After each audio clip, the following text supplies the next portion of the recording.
Hello! Good morning, friends! So, ayan na. Ayan.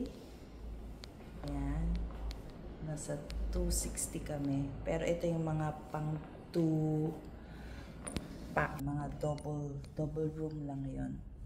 Try ko kung makikita ko mamaya yung family room. So, pa-breakfast tayo ngayon. So, ayan. Sunny morning. Oh, tayo na isa pa. So this is the lobby.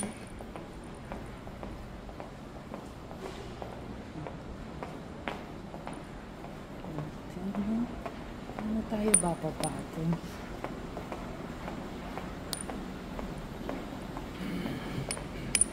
Tanungin natin. Excuse me. How do you go to the breakfast area? Go downstairs with the left, use your left. Alright, thank you. Escalator daw tayo. Ayan na sila.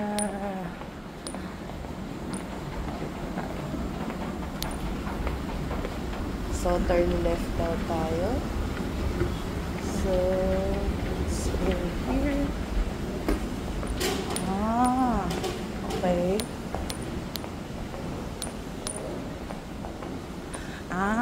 Yung pinasukan nila kahapon. I think this area is yeah, this is it. Okay. Good morning. Room 260.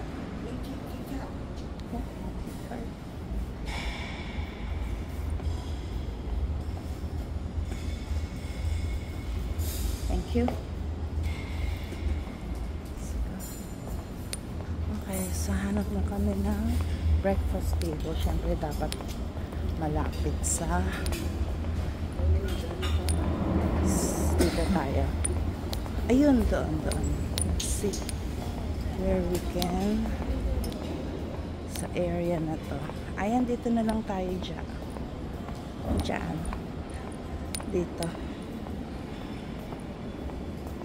Dito na lang tayo. Lagyan mo na lang yung occupied.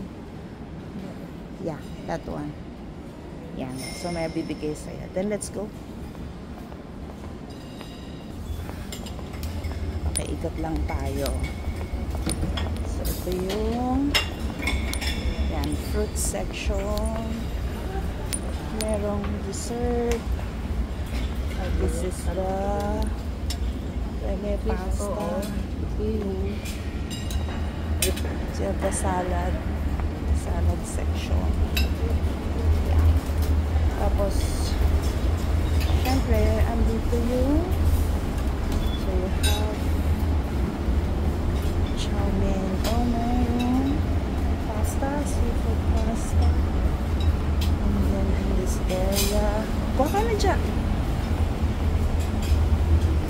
Okay. Mga pot stickers. Then the usual breakfast. Ang cute naman ng hotdog nila, ang liit. You have scrambled eggs. You have congee. Okay. So you have dim sum din. Yan. Tingnan natin. Okay. Hindi ko alam kung ano laman yan. We'll find out later. And then you can have coffee juice here in this area. And then nandito ang bread area. I think, okay. So nandito ang mga croissant, butter, strawberry, and bread. Yan. So pwede mo siyang i-hit doon. Alright, sige. Kain muna. Get muna kami ng food. Ayan. Hello. Ayan. Kain na kami ng breakfast. Food. Ito muna. Sige ito sadya. Ayan. Kain tayo muna. So, salad muna tayo.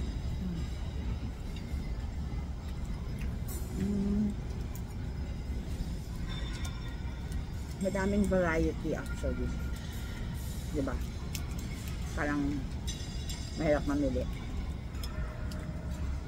Saan laki-laki ng place.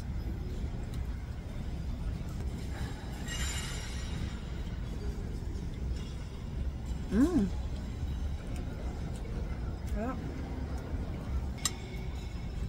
Ang sarap ng broccoli.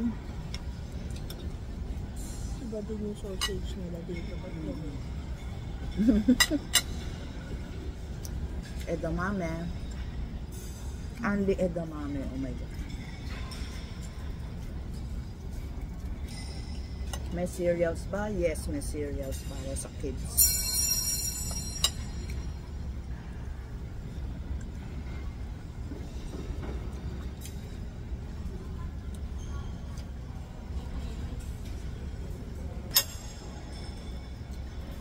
Seafood pasta, pata, sausage, saka rice. Pwede rin coffee, saka Milo.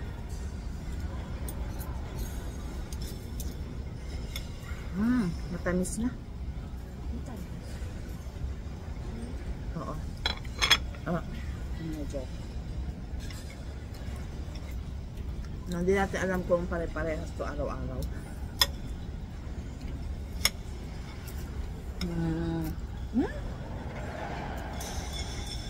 Not bad.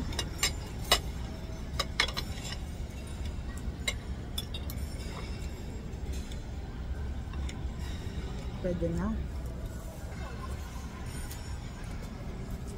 Ngayon ako mag-room tour. Pag nalinis na yung kwarto.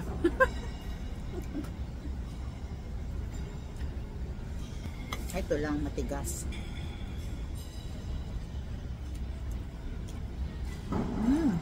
Sarap siya. Sayang, ang tigas lang. Naman fried rice. Ang wala lang dito, napansin ko, yung magluluto ng egg para sa'yo. Parang egg station. Typical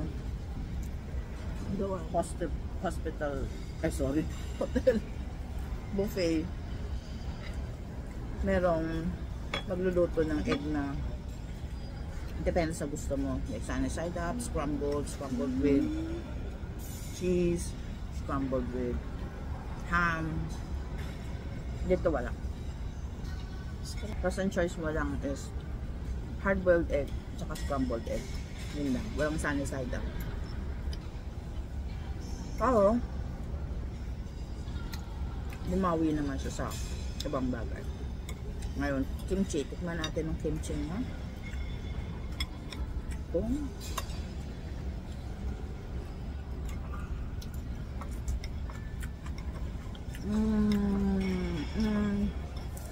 Medyo dry,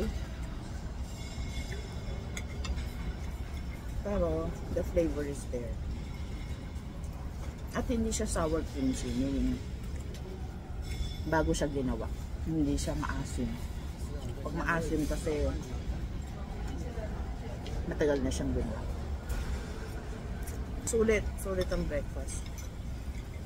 Yun lang, kailangan maaga ka talaga. Like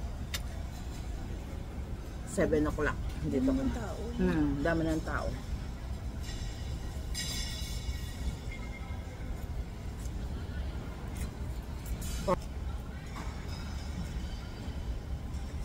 Parang nakakatakot tikman yung dim sum niya doon. Parang grayish yung itsura. Round 2 ng aming breakfast. Usual. Tapos, meron siya nung balimbing. Starfruit. Titikman natin yan mamaya. Matagal-tagal ng panahon na hindi ako nakatikim ng balimbing. Tikman natin ang strawberries.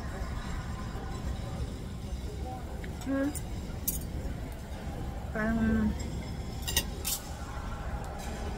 sitaw lang na nilagyan ng konting oyster sauce. Pwede na. Pero babalikan ko pa ba? Hindi na. Pero dahil kailangan ko ng veggies sa umaga.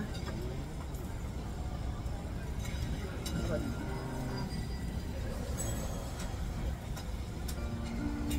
Tapos, and then, nilagay ko sa bulsa yung butter. Kasi ko na sumahawakan. Sausage. Ganyan. Ah?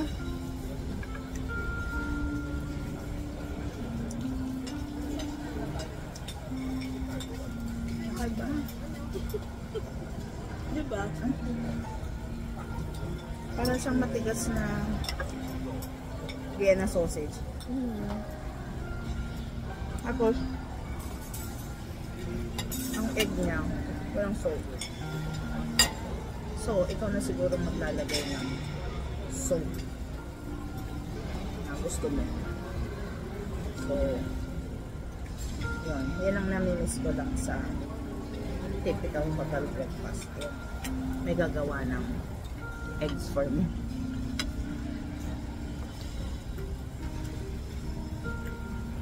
Cook ham. Is it better?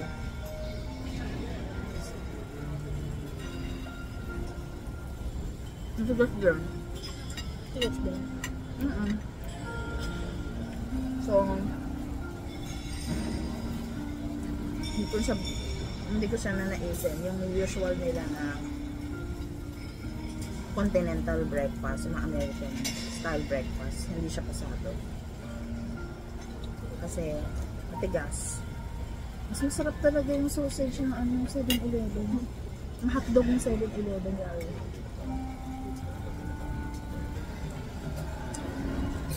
Tikman natin ang balimbing.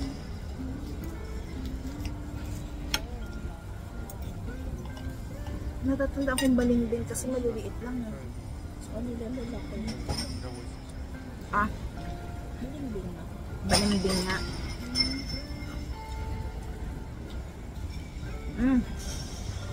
Brings back memories nung bata.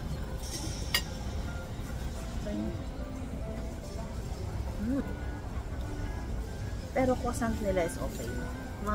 Hindi siya ganun ka fresh. Pero May init pa na.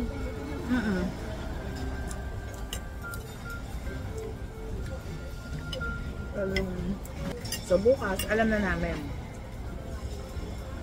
ang kakainin at hindi kakainin.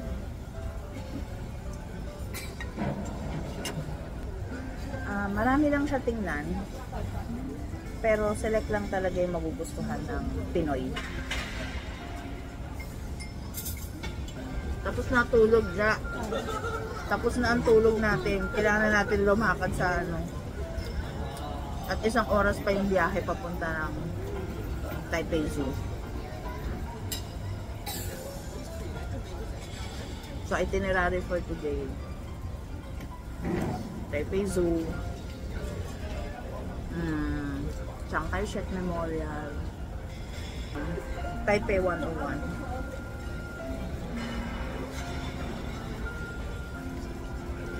Ano pa?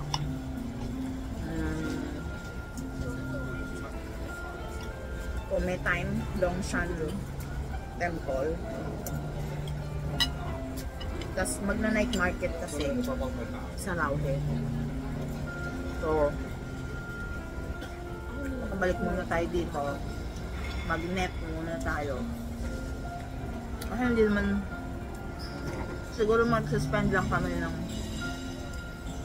10 minutes in one place, 15 minutes. Pwera Taipei Zoo. Kasi nililigirin ko talaga para sa mga kids.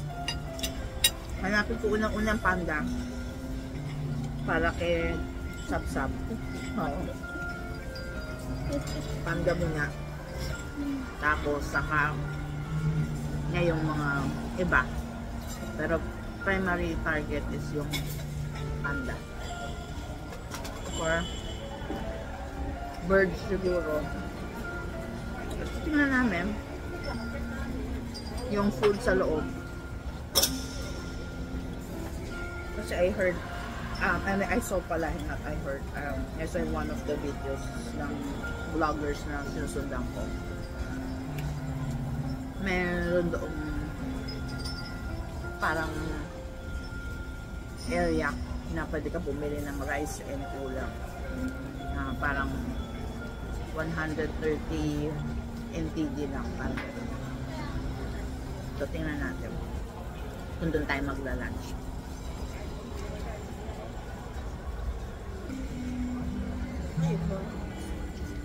So, cream puff siya. Pakita mo dyan, pakita. Parang pink yung loob. Yan. Pink yung... Masarap. Parang cream puff. Na parang lasang candy yung loob. Okay. Guys. Ekis to, ekis. Masarap to. Itong hotdog na to, ekis to. Parang siyang parang siyang napaka-synthetic. Hindi ko alam kung saan siya gawa. Pero, no. Hindi ko alam. Parang palit. Oo.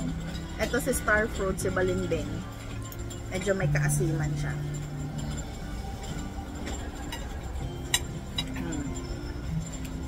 Ayan, tikman natin ang... Oo, wala na. Wala na kung isang balimbing sa atin. Siguro meron din yan. Okay. Takwan nila. Medyo matamis na. Hindi siya ganun-ganun tamis na tamis. Pero pwede na.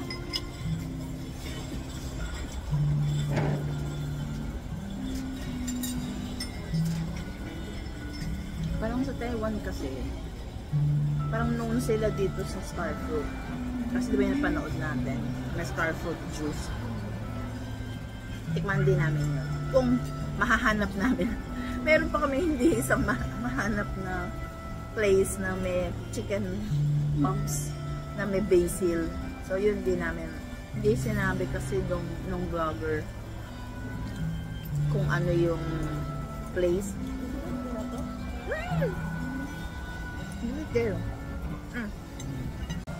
So, nag-round 3 pa ba? Oo, nag-round 3. Wala na yung gyoza. Pero, masarap siya. Matigas lang yung wrapper niya. Tapos, pakita ko lang sa inyo na almost 8 o'clock, ganito na kadami ang tao.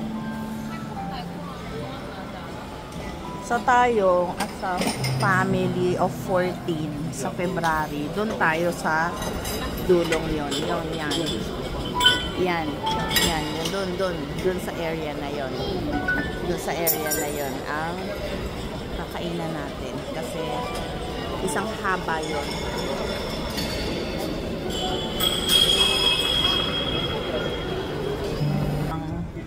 7 o'clock, konti lang tables ang occupied. Pag umabot na kayo ng ganitong oras, 8 o'clock, super, occupied na lahat ng tables. Kaya kailangan maaga tayo. Yan. Okay? Okay. Just got back. Kakauwi lang. Lamok. Okay. So, una ba natin kakainin ang donut or yung hotdog? Hotdog muna para dessert to. O, sige. Masarap yun. Oo. So, meron kaming favorite dito. Itong 3 cheese. Itong 3 cheese na to. Masarap. Pero, mamaya namin yung kakainin. Tapusin muna natin. Tingnan natin ang spicy hotdog. Oh.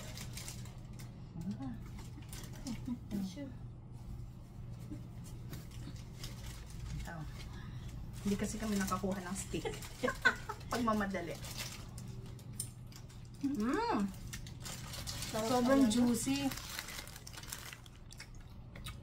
Talagang spicy, no? Parang konting-konti lang naman yung pagka spicy niya. Pero iba talaga yung ano nila. Sarap talaga. Sarap. Hindi ka mauumay pa. Kahit makadalawa ka, no? Nakaharong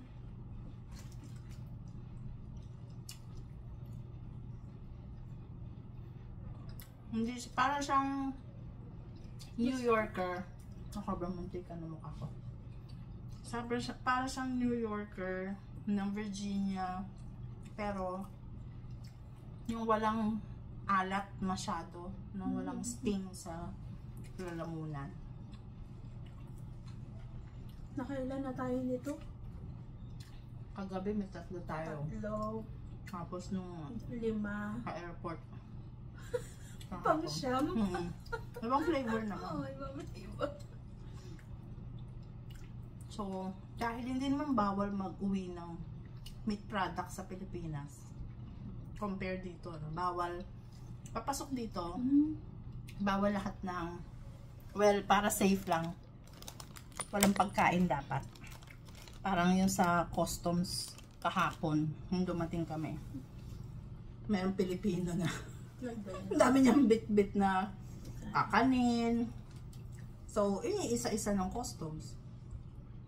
Kasi na-detect sa bag niya. Bawal pala.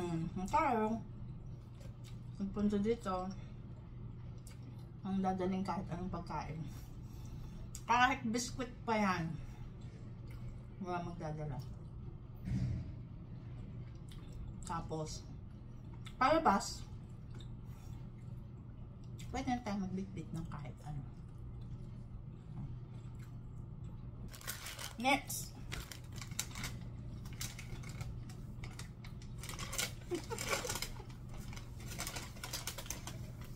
Itong Mr. Donut nabilog-bilog. So, hati tayo dyan. Dito.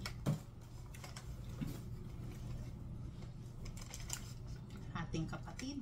Tig-4 na bilog. Yan.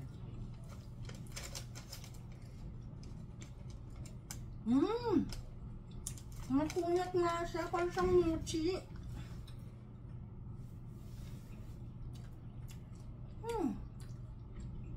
Ano siya, ano, no?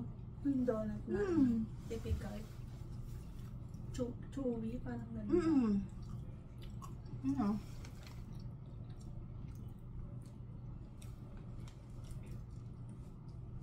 Pero hindi siya matamis. Oo. Ito yung isang flavor. Yung may cookies. Yan. Pero, hindi siya matamis talaga. Wala siyang tamis. Oo, wala. Para pwede ka kahit makadalawa ka. Kasi pag yung sa atin, isa, ano na, Kaiba.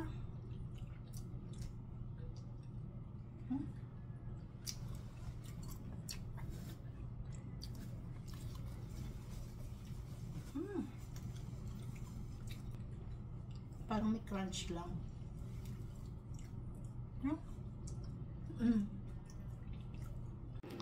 Ito yung room namin. Yan. Medyo, ito pang dalawahan lang to. So yan, ito yung door. So dyan lang yung hanger. Yan. Ito yung TV. So ito yung restroom. Yan siya. So pero ito yung pang dalawa na, hindi ito yung family room. Tapos may parang Japanese bidet yung CR. Actually maganda siya kahit ano, standard lang naman na to na pang maliit siya eh. Full length mirror. Yan. Yan. Takataob si Baby RJ. Yan. Okay. Hopefully makapasok ako sa family room.